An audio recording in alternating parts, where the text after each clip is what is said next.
Buenas tardes, distinguido público invitado a este evento cultural trascendente de las Letras del Sur. La puesta en circulación de la segunda edición del libro Sabana Buey, Cuartel General del Sur Dominicano, del doctor Francis de los Santos.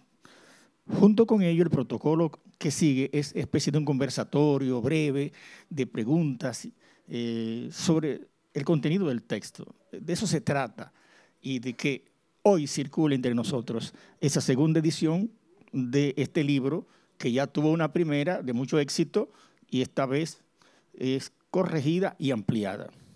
Para esto vamos a llamar a nuestro escenario a Ismael Díaz Melo, que por favor pase con el aplauso de todos ustedes, al coronel Sócrates Suazo, estará con nosotros en el conversatorio, a Renzo Martínez de Sabana Buey y, por supuesto, al autor, con un fuerte aplauso, Francis de los Santos. El sur está de fiesta, las letras del sur está de fiesta. Yo vine con Apolinar de León Medrano, distinguido historiador, poeta de Azua, y yo como azuano les traigo a todos ustedes el pueblo azuano entero. Así que disfrútenlo. Gracias por el privilegio de conducir este tan importante acto cultural. Pero como es un conversatorio, de eso se trata, yo voy a ceder los micrófonos, van a conversar con el autor y ustedes mismos van a elaborar su propia dinámica. ¿De acuerdo? Así es que, señoras y señores, ante ustedes el libro Sabana Buey, Cuartel General del Sur Dominicano, de Francis de los Santos. Muy buenas noches a todos. Sean ustedes bienvenidos a la puesta en circulación de mi libro Sabana Buey, Cuartel General del Sur, que es un homenaje realmente a nuestra tierra, a Sabana Buey y a Baní, el cual yo me siento muy honrado en haberme dedicado a escudriñar la historia y a poder interpretarla para que ustedes hoy puedan disfrutar del libro con estas letras. Vamos a conversar primero con Ismael Díaz Melo, que tiene algunas interrogantes sobre cómo se elaboró el libro y cuáles fueron las cosas que tuvimos en el camino para poder hacerlo. Gracias por la invitación, Francis. Buenas tardes a todos. Yo conocí a Francis de manera fortuita, tal vez tú no te recuerdas, Francis. Estaban en el Parque Central y llegó este muchachito de Sabana Buey y yo creo que estaba leyendo un libro o algo así entonces tú me preguntaste sobre el libro, sobre esas cosas. Yo dije, oye, este Sabana Boyero, ¿qué es lo que, dónde salió? Entonces como que pensé como que la gente en Sabana Buey no se interesaba por la cultura, la lectura. Me sorprendió gratamente eso. Creo que estaba leyendo un cuento que se llama Ahora que vuelvo Tom. Y se lo recomendé así, digo, léalo que es muy interesante y te puede gustar. A partir de ahí creo que, no sé cómo, fuimos haciéndonos amigos hasta el momento de hoy. Y a mí me sorprendió que en un pueblo tan pequeñito, arrinconadito allá en el extremo occidental de la provincia de Peravia, ya el último pueblo de nosotros aquí de Peravia, pudiera producir un libro de esta naturaleza. Entonces, es un libro voluminoso que ha merecido, por su calidad, dos grandes distinciones. La primera es que ganó un premio nacional de historia de provincia. Eso es algo extraordinario. Un concurso que organizó el Ministerio de Cultura. Y lo segundo es que, al haberse agotado la edición y ser un libro tan importante, no solo para la historia de Sabana Buey y de la provincia de Peravia, sino para la del país, una institución oficial muy importante como es Efemérides Patrias, que se encarga de conmemorar todos los eventos históricos dominicanos, decidió reeditarlo, o sea, volverlo a hacer, y esta vez una edición todavía mucho mejor, ya con muchas correcciones, ampliada, mejorada. Me parece eso extraordinario, porque un libro de 300 y pico de páginas para una comunidad que ahora quizás tenga 2.000 o 3.000, 4.000 habitantes, pero que siempre fue una comunidad pequeñita, en ese entorno agreste, hostil, diría yo, donde no había una agricultura desarrollada, donde no había unos medios de producción importantes, sino que lo vieron en un tiempo y volvieron. Como Francis, entonces, ¿cómo tú te hiciste para investigar tanto? ¿Cuáles fueron tus fuentes? ¿Cómo tú te inspiraste o qué te motivó a ti a comenzar la investigación sobre la historia de Sabana Buey? Muy bien. Resulta que este libro nace realmente por la idea de Ismael Díaz Melo y fue específicamente en la plazoleta del parque. Nos encontramos ahí. Él y yo sí ya habíamos hablado antes, en un asunto de un torneo de baloncesto en Villa Sombrero, y entonces yo tenía un libro de un cuentista dominicano en las manos de René del Risco Bermúdez. Y entonces él me dijo, oye, ese libro que estás leyendo, sí, apenas lo inicié. Me dijo, mira, este autor tiene un cuento que se llama Ahora que vuelvo Tom, que es un cuento extraordinario. Yo todavía no había llegado hasta ahí. Y lo abrí. Ha sido el cuento, el mejor cuento que yo he escrito, porque yo soy cuentista. Recuérdense que yo gané un curso de cuento aquí en el Centro Cultural Pereyó.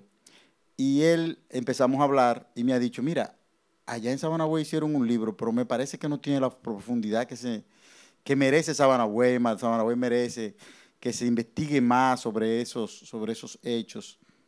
Y yo me quedé con esa. Y dije, cónchale, este hombre me ha puesto un reto a mí. Y yo lo voy a cumplir. Después nos volvimos a hablar, volvimos a encontrarnos. Y entonces él me dijo, mira, yo le dije, quiero hacer el libro. Me voy a meterme en el asunto de la investigación de Sabana Buey. Me dijo, empieza por la genealogía. A investigar las familias y a preguntarle a los viejos de su familia, de sus abuelos, de sus tatarabuelos. Y así empecé yo a ir por muchos de esos señores ya muy mayores y empezar a preguntarle cosas de Sabana Buey, cosas de sus abuelos, cosas de quién ellos eran hijos, de quién eran nietos, hasta que se recordaran. Y empecé yo a anotar. ¿Cómo se hizo el libro? Anotando, porque ahora es muy fácil. Ahora yo pusiera una grabadora hasta en mi celular. Pero antes era ahí, a mano.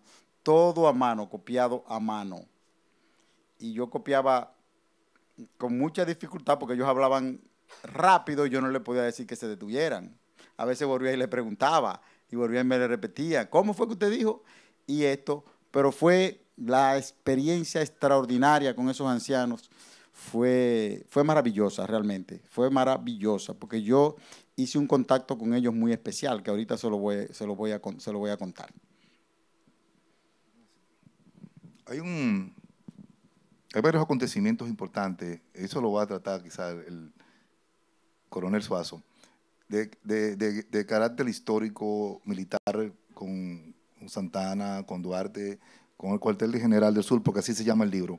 Pero hay un tema que yo encontré muy interesante para la historia de Baní, y es que tú creo que ahí explicas que Sabana Buey no es tan viejo como uno cree, sino que como que empezó todo en Arroyo Hondo. Como que Arroyo Hondo es primero el lugar donde comenzaron a diseminarse algunas familias y algunos actos para Sabana Buey y también para Villa Fundación. Entonces, ese libro tiene importancia para esas comunidades. Esa teoría que tú tienes de que realmente los primeros pobladores de Sabana Buey tenían un vínculo con Arroyo Hondo, ¿tú lo mantienes todavía o has podido profundizar en eso? Sí, esa es una teoría de que los primeros fundadores de Sabana Buey, los familiares de esas personas, sus ancestros, tuvieron hatos ganaderos en Arroyo Hondo.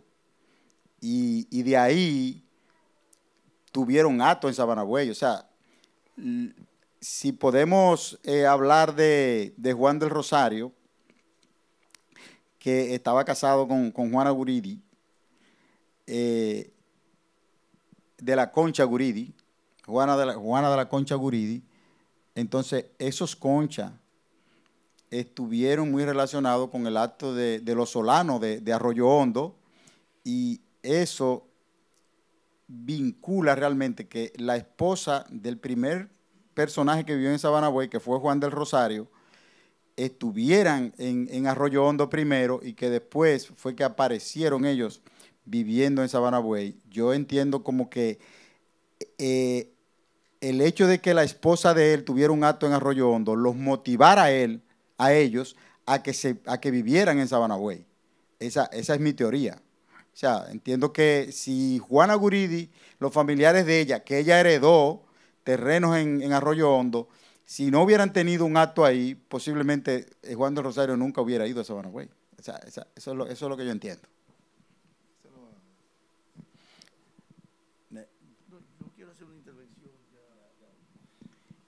Buenas tardes.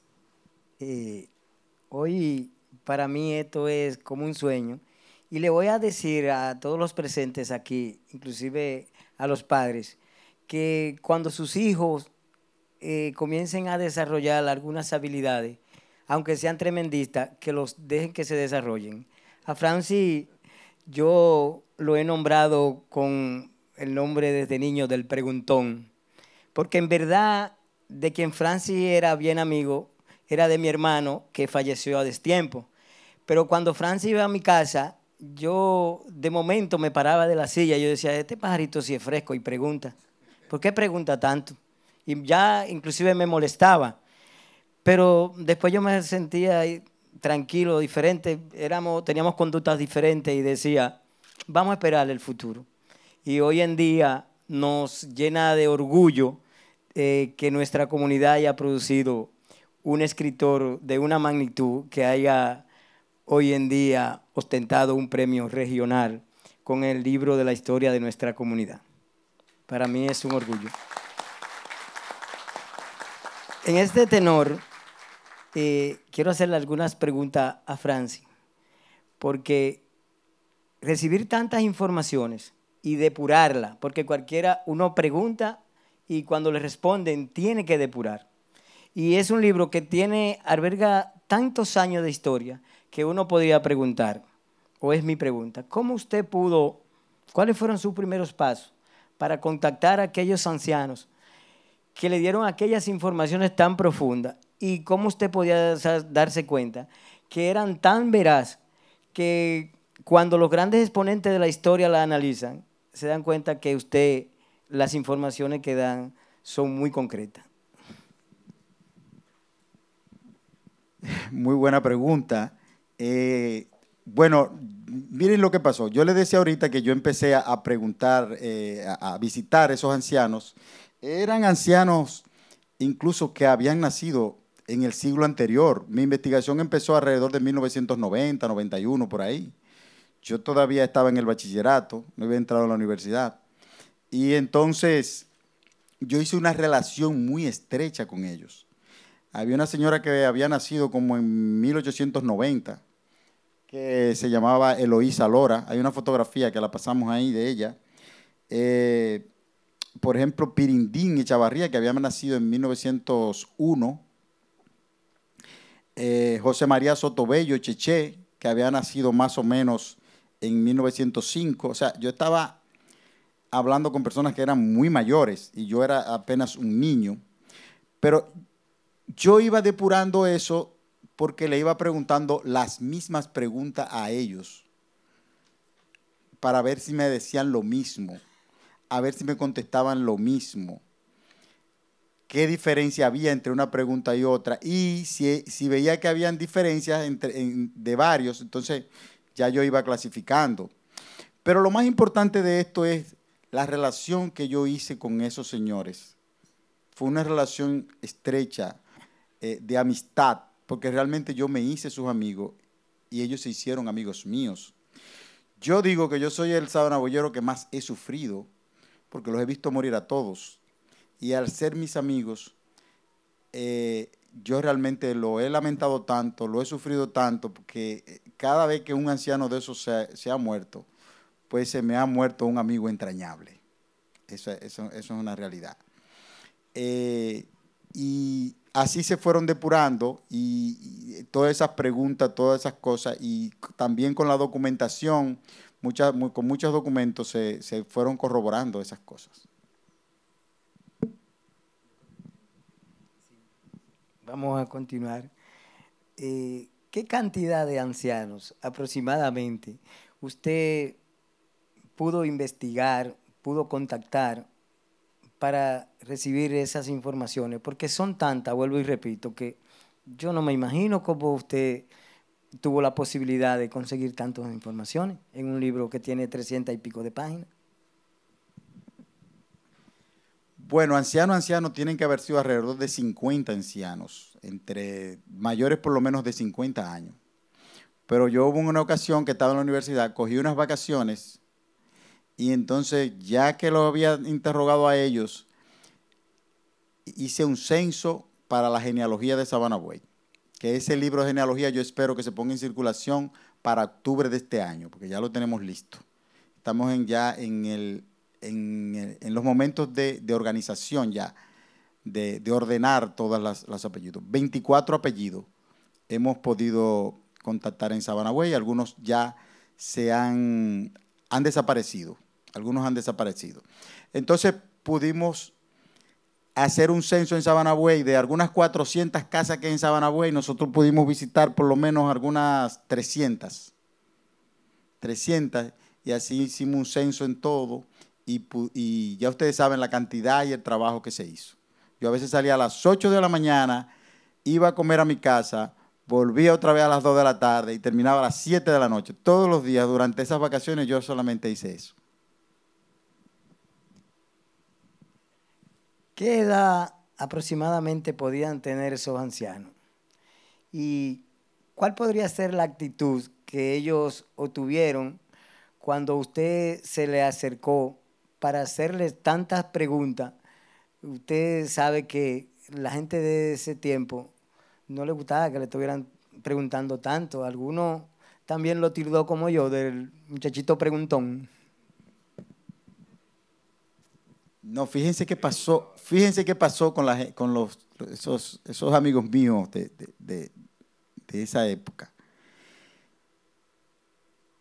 Ellos entendieron que yo le iba a hablar de sus momentos mozos, a hacerles recordar cosas que realmente ellos vivían. Entonces se sentían tan bien, me acogían.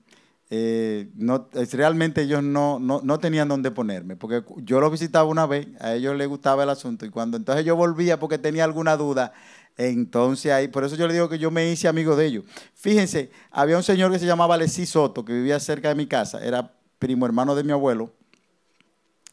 Entonces yo lo visité con mucha regularidad, y cuando ya él veía que yo tenía mucho tiempo que yo no veía, que yo no iba, él es el abuelo de Kimberly. Kimberly está por ahí. Kimberly está por ahí. ¿Dónde estaba? Kimberly, párate. El viejo Alexis. Entonces él iba con tu mamá y me mandaba a decir, dile a Francis que venga para nosotros hablar de los tiempos viejos. Así era que él me decía. Entonces era tanta la emoción y las cosas. Por eso yo le digo que fue un sentimiento tan estrecho que nosotros, los ancianos y yo, cultivamos. Y ellos tenían todos, los más mayores tenían 100 años. La señora, la vieja Eloísa, como uno le decía, tenía alrededor de algunos 100, murió como de 105 años. En ese momento ya tenía algunos 100 años, más o menos. Sí, más o menos. Yo encontré su acta de bautismo y es del 91, y más o menos por ahí. Ella tenía alrededor de 100 años, murió como 5 o 6 años después. Como le decía, el viejo Pirindín Echavarría, se llamaba Amado Echavarría, él me dio mucho asunto con él porque él me dijo una vez, él me dijo, ¿qué tú vas a hacer con todo eso? Y yo le dije, voy a escribir un libro. ¿Vas a escribir un libro? No, hombre, Sabana Buey no hacen nada, nunca hacen nada. Y yo le dije, sí, usted verá que yo lo voy a escribir.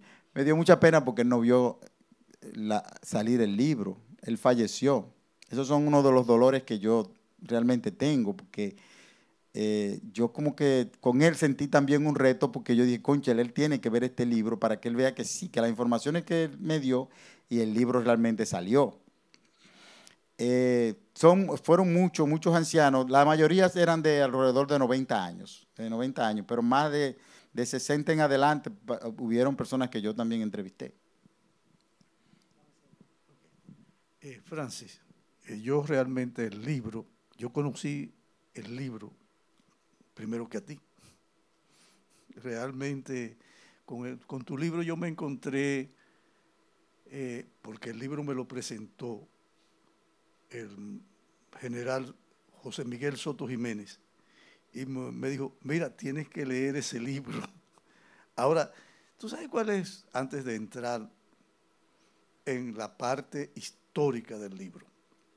Es lo referente a cómo tú confrontaste la oralidad, cómo validaste la oralidad con los textos históricos, con los documentos históricos, ya propiamente de Sabana Buey como cuartel general.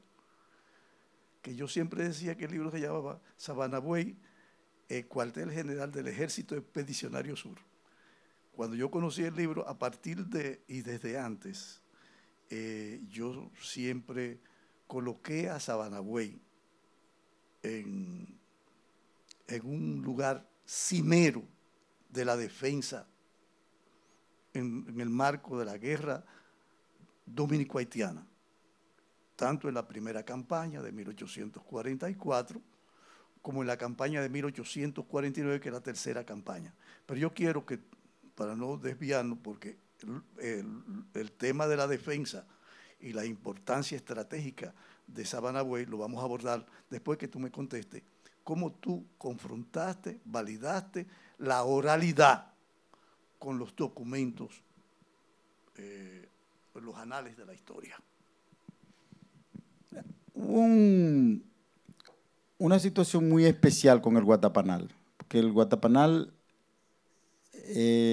no hay un documento que diga que los soldados estuvieron ahí debajo del Guatapanal, fíjense bien. Sin embargo, es una tradición de que sí ellos estuvieron ahí. Pero yo empecé a preguntar eso a los ancianos, naturalmente, para tratar de validar eso. Por ejemplo, José María Sotobello, mejor conocido como Cheche, el viejo Cheche, como le decíamos cariñosamente, entonces él me dijo, mira, mi papá me lo contó, porque su abuelo se lo contó a él, que el ejército llegó a una mata grande de Bahía Honda, que estaba por donde está la funeraria actualmente ahora, cerca del parque. El ejército estuvo ahí. No se sabe por qué razón ellos se mudaron para acá, para el Guatapanal, y se quedaron aquí en este lado del Guatapanal.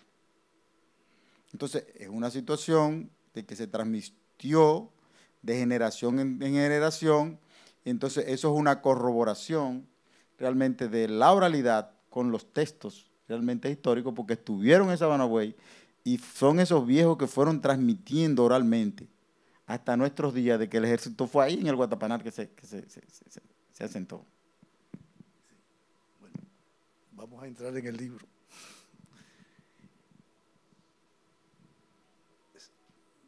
La naturaleza, el proceso de conformación de la isla, erigió, esculpió la Sierra del Número como un antepecho natural que antes del 19 de marzo, tarde-noche, ya se había demostrado con el coronel Ausená, en la Guerra de la Reconquista de 1808, la importancia estratégica de Sabana Buey.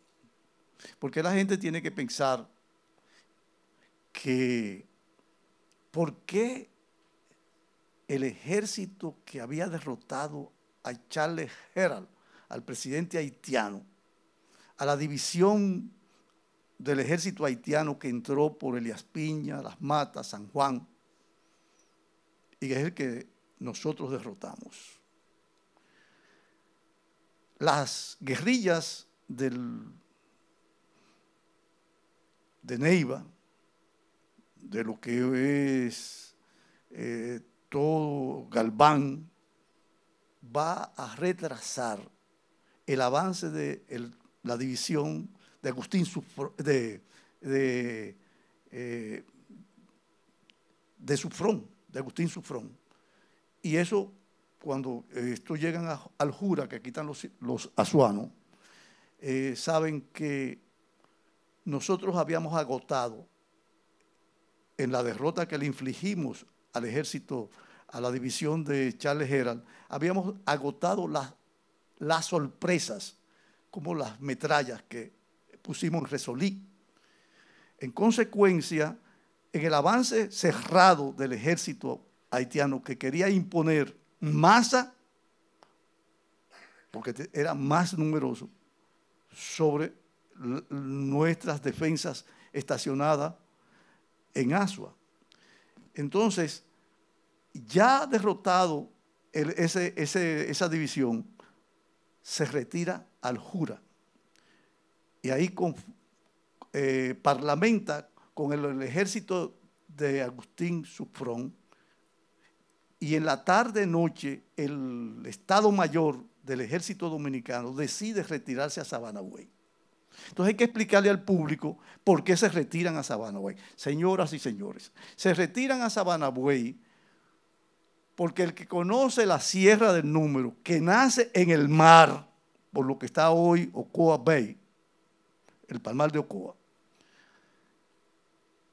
las tropas haitianas para traspasar, para seguir su camino hacia Santo Domingo, que es la meta, tenían que irse o por el camino de la playa, y teníamos la flotilla con Juan Bautista Cambiaso, Juan Bautista Magiolo. Alejandro Acosta no llegó nunca, porque la goleta La Leonor, que fue la que buscó a Duarte una vez proclamada la independencia, se averió en el camino y en el trayecto. Y entonces quienes arriban al Palmar de Ocoa, a la bahía de Ocoa, por la zona de Tortuguero, es Juan Bautista Cambiaso y Juan Bautista Magiolo, dos italianos. Cambiaso es un armador y artilló sus embarcaciones, que lo que servían era para exportar frutos hacia las islas del Caribe. Él puso su propiedad en ese empeño. Entonces, el otro camino era por el Número. ¿Qué va a ocurrir en el Teatro de Operaciones de Azua? Mientras el ejército se ha retirado hacia Sabana Buey, y yo lo decía en Azua, Apolinar, lo decía en Azua, de que en el Teatro de Operaciones de la Plena de Azua, cerca de Tortuguero, ahí Double G, el gran centinela de la frontera, estableció una guerrilla escalonada. Y eso es lo que va a llevar a las tropas haitianas a irse hacia las montañas, y van a ser derrotadas en el Perico, en el Pinar y en el Memiso. De modo que cuando se retira Santana a Sabana Buey, que hay gente que ha criticado esa retirada, estaba tomando una decisión correcta. No teníamos cómo parar en una batalla clásica al ejército haitiano, ya sin la sorpresa que habíamos agotado en la mañana. O sea, esa decisión de irse a Sabana Buey es porque se tiene la información de que Sabana Buey representa, con el antemuro de la Sierra del Número, un lugar seguro para ese ejército. Pero hay un factor también importantísimo, que es cuando Duarte llega. Duarte llega el 21, Ismael. Duarte llega a Sabanagüey, se parlamenta con Santana aquí, en donde tenía Santana tenía su bohío ahí, donde tuvieron los Serré, la ferretería Serré. Ahí. Y entonces ahí parlamentaron. Entonces no hay un primer encuentro. El segundo encuentro es en Sabanagüey. Pero hay un problema político, porque es que la gente entiende que la guerra es la guerra. No, la guerra es una consecuencia cuando falla la política. ¿Y por qué Santana se retira a Sabanagüey? Aparte del factor militar, que es correcto, hay un elemento político y es el Plan Levasseur. Cuando nosotros proclamamos la independencia el 27 de febrero, había aquí 3 grupos. Entre ellos estaban los trinitarios, que eran los que creían en la independencia pura y simple, sin el apoyo de una potencia extranjera. Entonces, el Plan Levasseur, al cual estaba vinculado Santana con el sector conservador y los ateros, Bobadilla, pretendían la anexión, cederle la bahía de Samaná a perpetuidad y al mismo tiempo que Francia nombrara a un encargado del Poder Ejecutivo. Por eso es que Santana se va y se acomoda en Sabanagüey y no da un paso, no mueve un dedo. Y las acciones victoriosas de Duvergé van a desmentir a Santana y a quienes lo aconsejaron que se retirara. ¿Qué estaba esperando Santana? ¿Por qué Duarte le plantea lo que se llama una operación combinada? Y una operación combinada es el empleo de fuerzas como la naval que teníamos ahí y la caballería. Duarte plantea el ataque a los haitianos pasando por la zona de las carreras.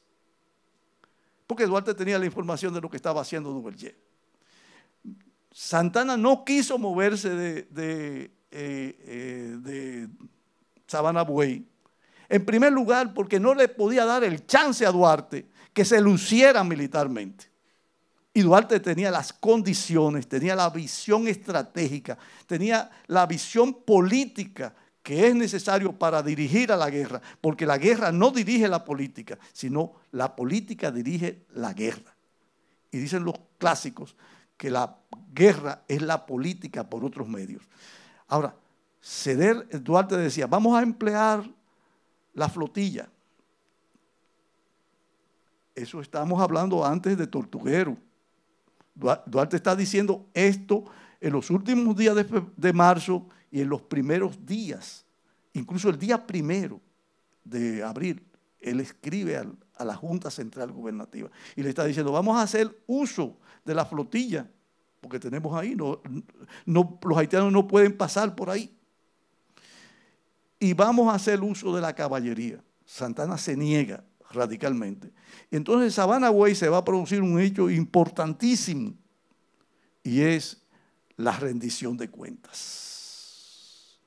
Señoras y señores, Sabanagüey es el escenario donde se escribe la primera rendición de cuentas del Estado Dominicano que se proclamó el 27 de febrero. Esa rendición de cuentas retrata a Duarte en su elemento ético, en su integridad, en su honestidad, que es un referente.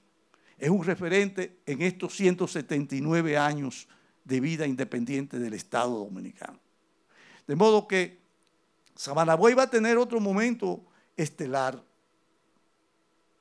porque cuando uno habla del cuartel general expedicionario sur, del ejército expedicionario sur, es que el cuartel es móvil, no es una estructura física. Ahí se están tomando las decisiones a lomo de caballo, porque hablamos del Guatapanal.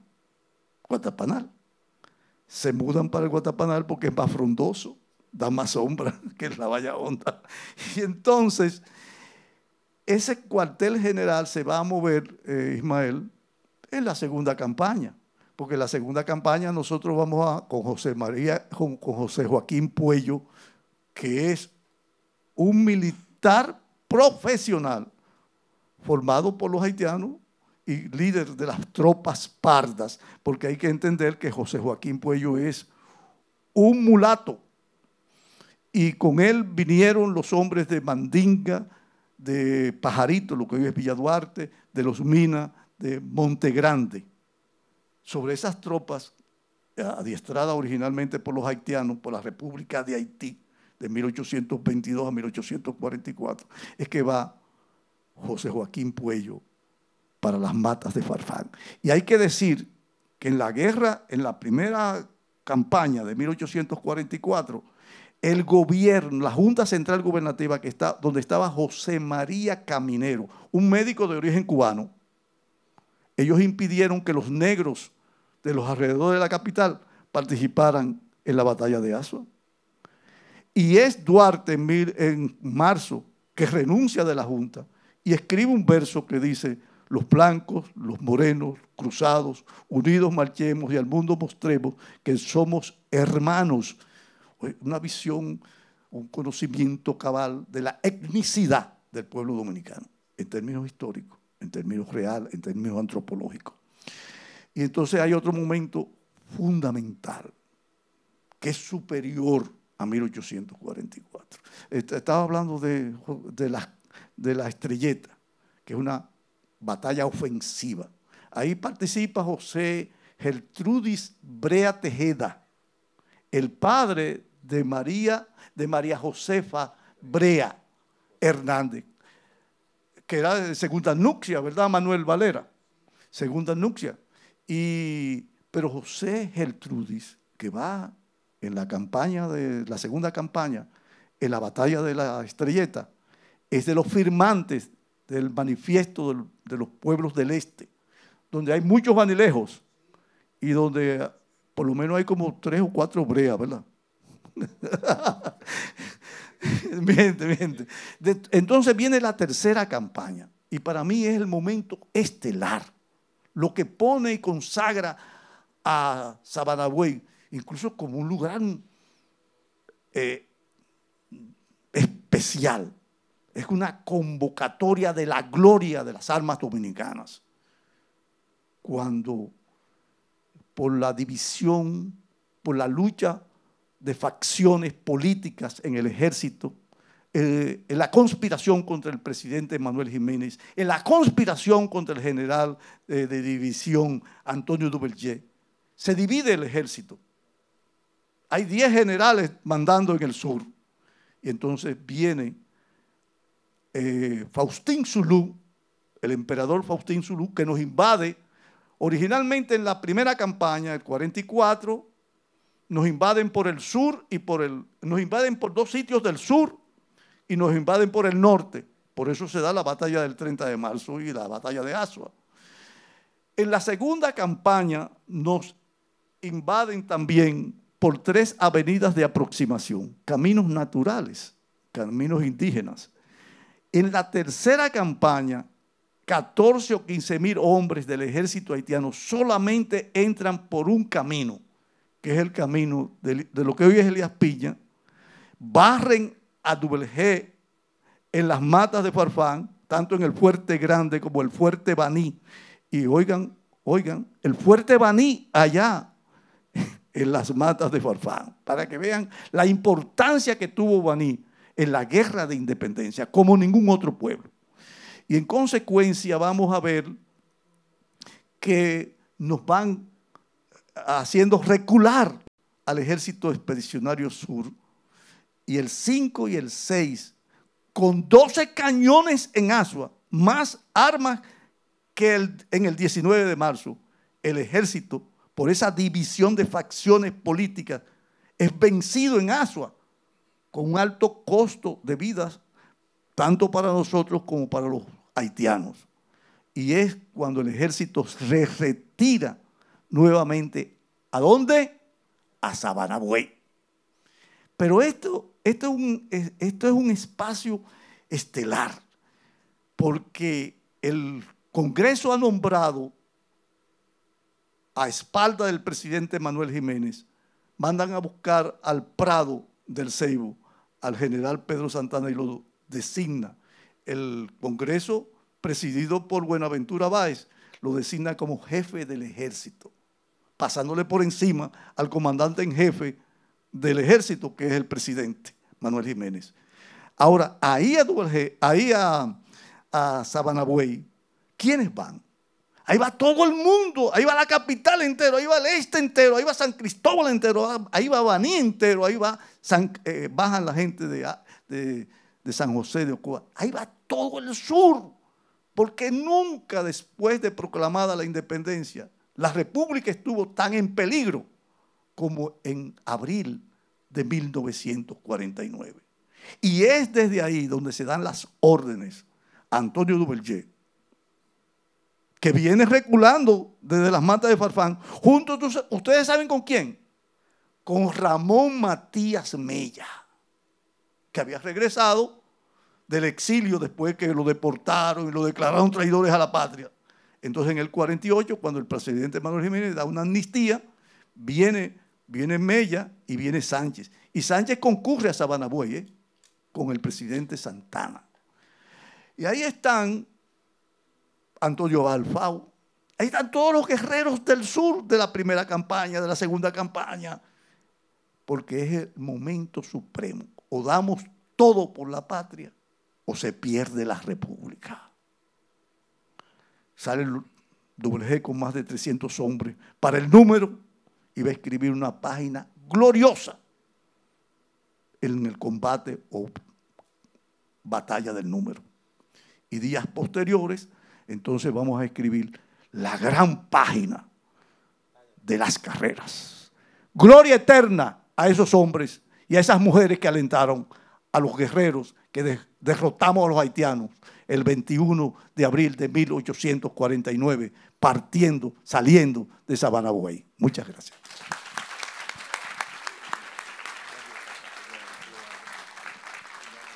Que se siente el aplauso, que se sienta estos panelistas.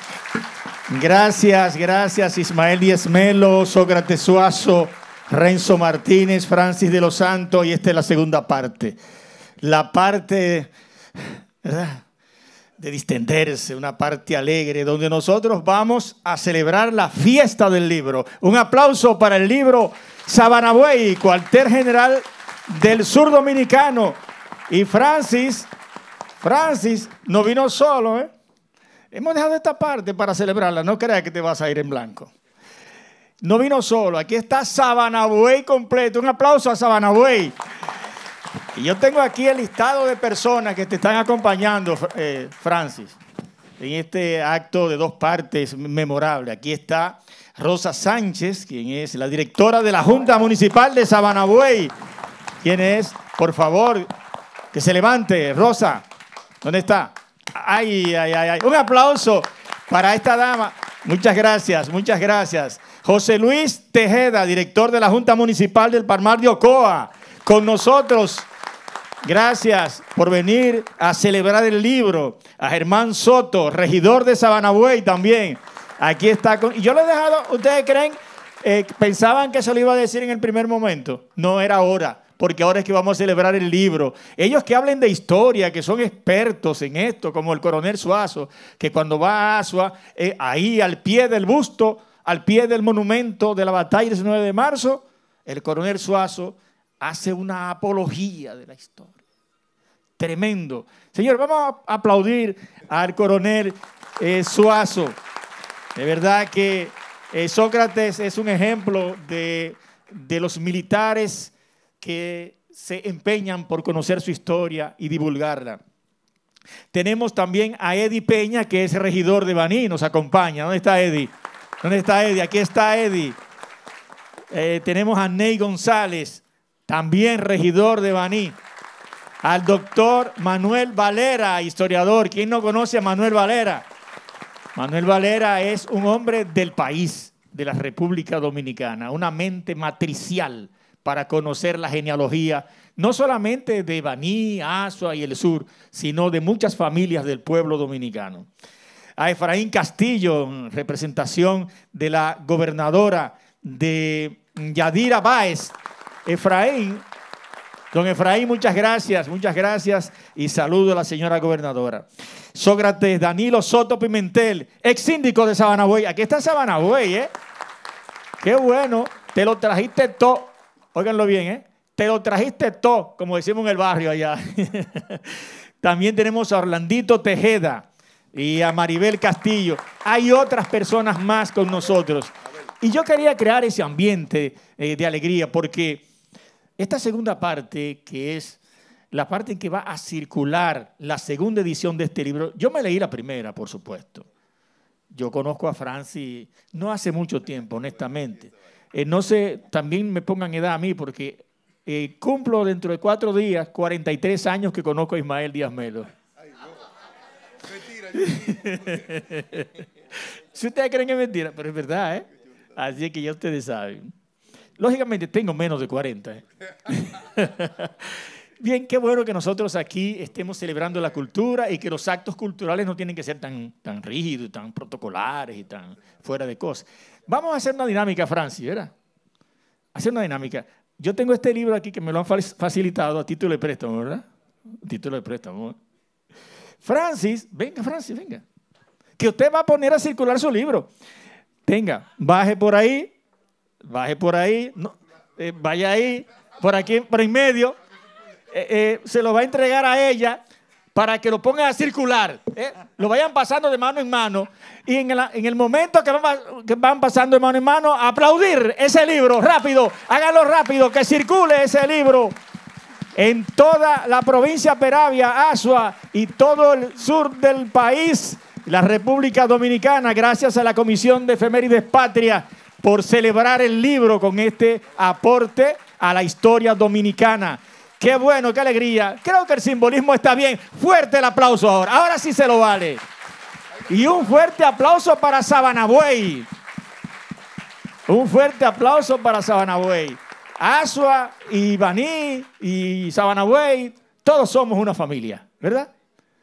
Entonces, esta parte, señoras y señores, es bien importante porque este libro debe circular en las escuelas. Estoy haciendo un llamado a los directores de juntas, ¿verdad? A los alcaldes, al director del distrito educativo. ¿Dónde está el director del distrito educativo? ¿Está por aquí? El director o directora, no sé, del distrito educativo debe estar en estos actos. En cada escuela tiene que estar este libro. La junta de centro, de cada centro, de Sabanagüey y de Baní, debe tener ese libro. Que las juntas tienen presupuestos que dediquen ese presupuesto, si son 10, 15 escuelas, a comprar 15 libros, porque el escritor tiene que seguir escribiendo y reproduciendo sus textos. Así es que, señoras y señores, la alegría de todos nosotros es más ahora, porque cuando el autor habla, nosotros nos callamos. Con ustedes, Francis de los Santos.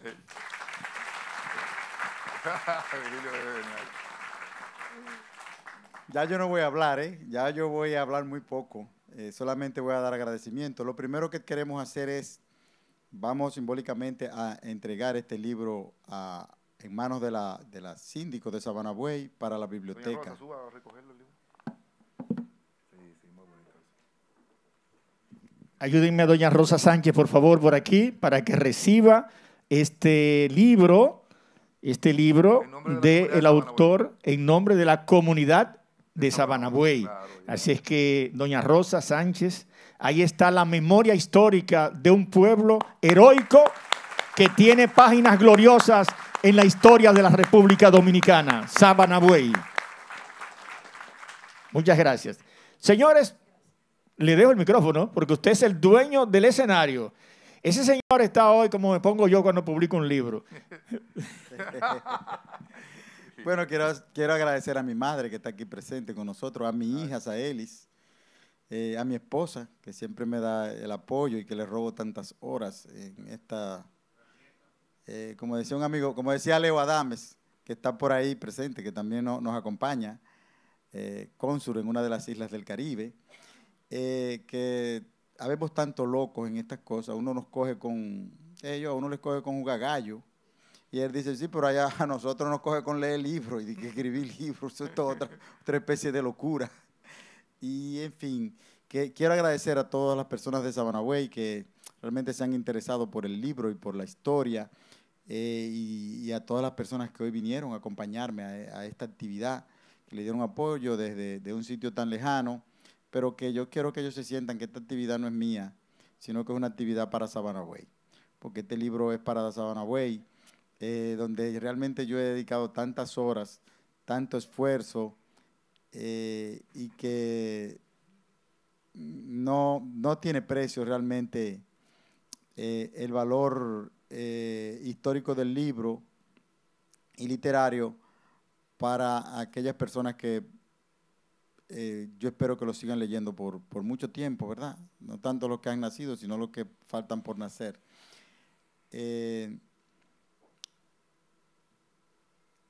Yo espero realmente que a ustedes les guste el libro, que les sea de su interés y que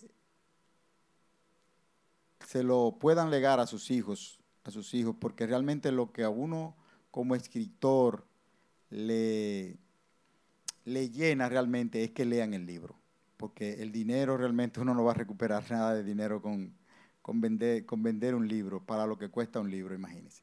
Queremos agradecer, señores, a Juan Pablo Uribe, el presidente de Efemérides Patria, que fue la persona quien se interesó por el libro y por hacer una segunda edición de este libro de Sabana Way, para que hoy la República Dominicana pudiera disfrutar de este libro.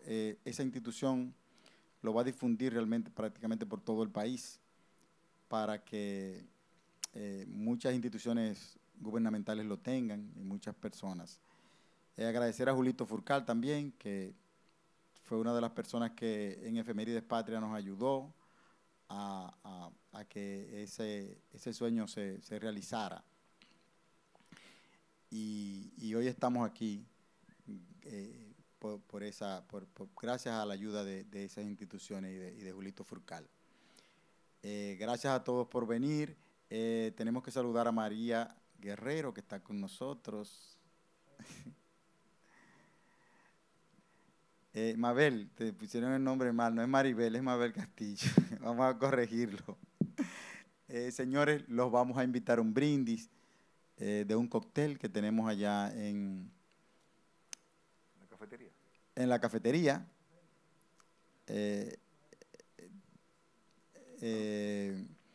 Yo no puedo mencionar a todas las personas de Sabana Way que nos visitan, pero aquí está Rosy Martínez, está Abraham, está Eugenio Castillo, hay tanta gente, Sara Soto,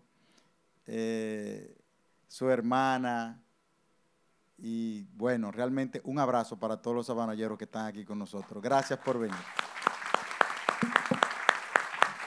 De esta forma damos clausura a este acto de puesta en circulación y conversatorio del libro Sabana Way, cuartel general del sur. Así que pasemos a la plaza a disfrutar de un brindis. Finalmente, un saludo a la doctora Emiliana Cabral, la esposa de Francis. Y a sus hijos, ¿verdad? Sus nietos, ¿verdad? Muchas gracias por su asistencia. Buenas noches. Virgilio López Azuán estuvo con ustedes.